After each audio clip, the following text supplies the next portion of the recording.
The 3 books of occult philosophy, the magical elements or Heptameron, as well as the 4th book of occult philosophy and the Magus or celestial intelligencer, and some astrology.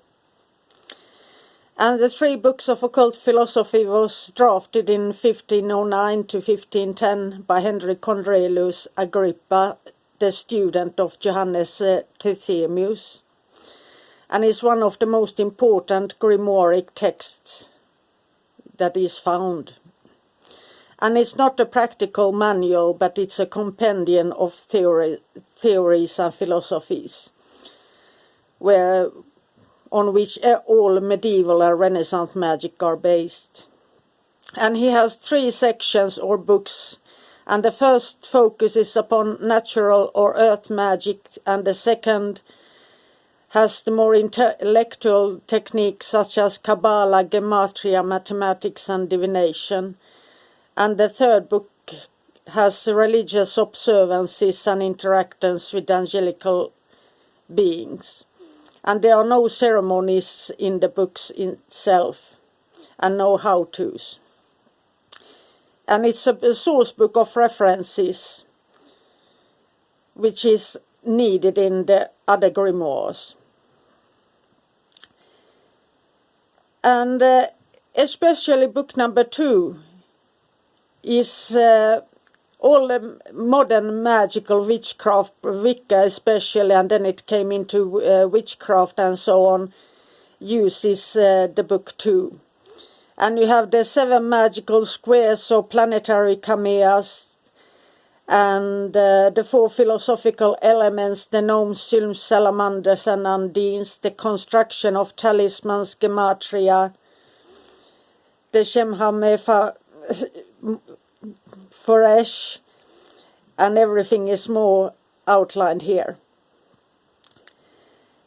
And so all of the grimoires have parts of Agrippa, and Agrippa is needed for that, to learn the basics of it. And then we have the magical elements, the Heptameron. And this is the companion to Agrippa, you must say, since this is a how-to. And it has all the circle castings, invocations and consecrations and seals. And many think that it wasn't written by Peter de Abano, since he died in 1215, but and this book came up to be about 1450.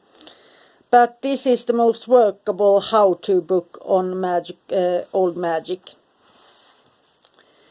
And then we have the 4th book of occult philosophy.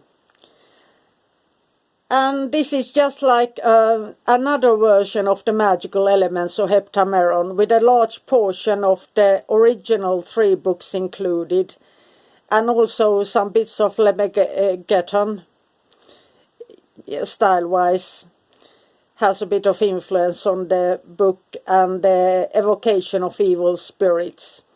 And it also uses the triangle there. And it's called often like a pseudo-Agrippa, since many used Agrippa's name to sell the book or pamphlet. And according to Arthur Edward Waite, the text appeared after the death of Agrippa, and some call it as a forgery by a student of Agrippa's named Verus. And he's interesting, that Verus, as we have talked before. And then we have another book I really like, the Magus, the Celestial Intelligencer. And I like this book since it was the first ones I got my hands on as a teenager. And it was published in 1801 by Francis Barrett, and who used it as a workbook and textbooks when he had his classes of magic. And it's based on the Agrippa's 3 books and Heptameron. And and fourth book of occult philosophy. So it has a lot in it, but it teaches you the basics, and it also has some simple attributes in it that makes it very usable. So depending on what book you find, it's a good way to start ceremonial magic if you don't want to. If you can't find Heptameron and Agrippa, then this is one quite good book, I think.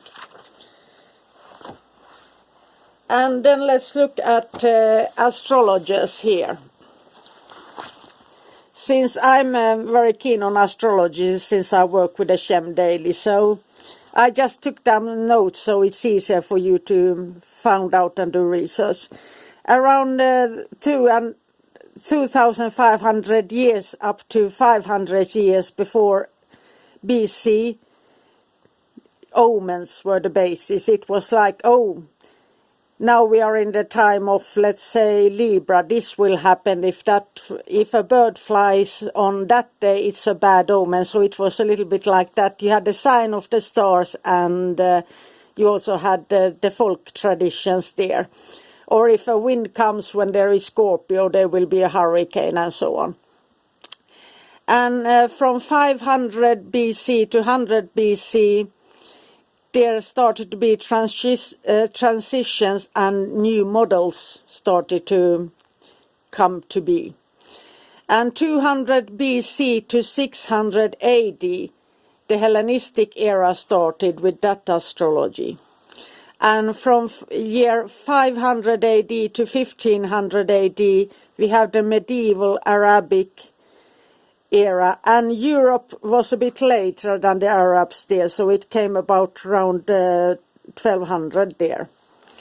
And from the 1400 to 1600 AD we have the Renaissance era, and then from 1600 and onwards to nowadays we have, it started with Kepler and science and all those things. But now let's look at the names that are very important for me, at least in my used to be. Claudius Ptolemy, and he lived in the 2nd century. Vettius Valens, also 2nd century.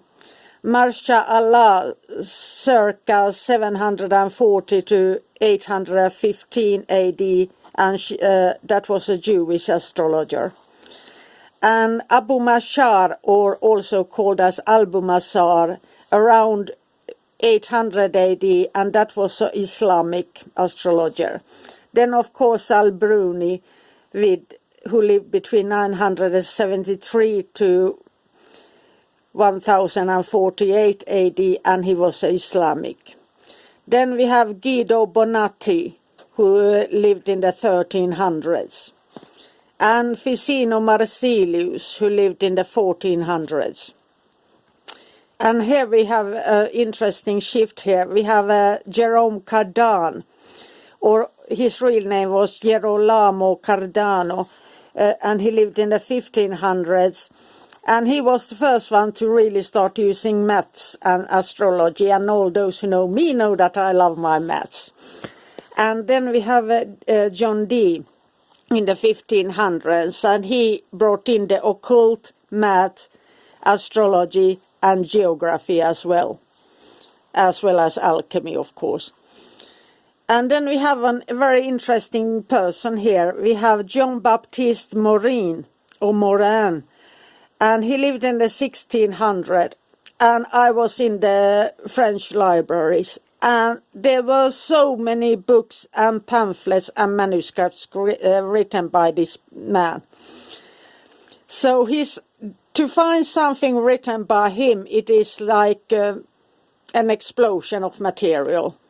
So he was truly an inspired one. So there is, not everything was translated into English, but you might find something very interesting since he wrote so much.